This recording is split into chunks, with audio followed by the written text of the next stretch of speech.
দেশের সর্বনিম্ন তাপমাত্রা আজ শুক্রবার রেকর্ড করা হয়েছে যশোরে 9 ডিগ্রি সেলসিয়াস।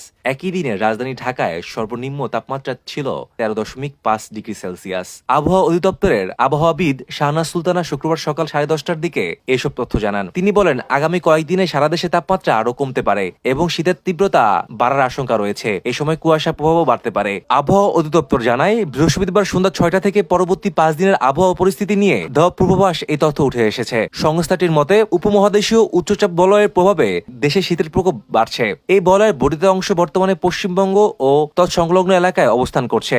আজ সন্ধ্যা 7টা পর্যন্ত আবহাওয়া পূর্বাভাস বলা হয়েছে, সারা দেশে কোথাও কোথাও মাঝারি থেকে ঘন কুয়াশা পড়তে পারে। ঘন কুয়াশার কারণে উড়োজাহাজ চলাচল, অভ্যন্তরীণ নৌ পরিবহন এবং সড়ক যোগাযোগ সাময়িকভাবে ব্যাহত হওয়ার আশঙ্কা রয়েছে। কুয়াশা আচ্ছন্ন আবহাওয়ার ফলে বিভিন্ন এলাকায় ঠান্ডা অনুভূত আরো বাড়তে পারে। আজ সন্ধ্যা 6টা থেকে আগামীকাল শনিবার সন্ধ্যা 6টা পর্যন্ত মধ্যরাত থেকে সকাল পর্যন্ত সারা দেশে কোথাও কোথাও মাঝারি ধরনের কুয়াশা পড়তে পারে। কোথাও কোথাও দুপুর পর্যন্ত কুয়াশা অব্যাহত থাকতে পারে। এ সময় রাতের তাপমাত্রা সামান্য বাড়লেও দিনের তাপমাত্রা অপরিবর্তিত থাকতে পারে। শনিবার সন্ধ্যা থেকে রোববার সন্ধ্যা পর্যন্ত দেশের উত্তরাঞ্চল ও নদী অববাহিকার কোথাও কোথাও মাঝারি থেকে ঘন কুয়াশা পড়তে পারে। অন্যত্র হালকা থেকে মাঝারি ধরনের কুয়াশা থাকতে পারে। এ সময় রাত ও দিনের তাপমাত্রা প্রায় অপরিবর্তিত থাকতে পারে। রোববার সন্ধ্যা থেকে সোমবার সন্ধ্যা পর্যন্ত নদী অববাহিকা মাঝারি থেকে ঘন কুয়াশা পড়ার সম্ভাবনা রয়েছে। দেশের অন্যান্য এলাকায় হালকা থেকে মাঝারি কুয়াশা থাকতে পারে। এই সময় রাতের তাপমাত্রা অপরিবর্তিত থাকলেও দিনের তাপমাত্রা সামান্য কমতে পারে। সোমবার সন্ধ্যা থেকে মঙ্গলবার সন্ধ্যা পর্যন্ত উত্তরাঞ্চল ও নদী অববাহিকায় কুয়াশার প্রবণতা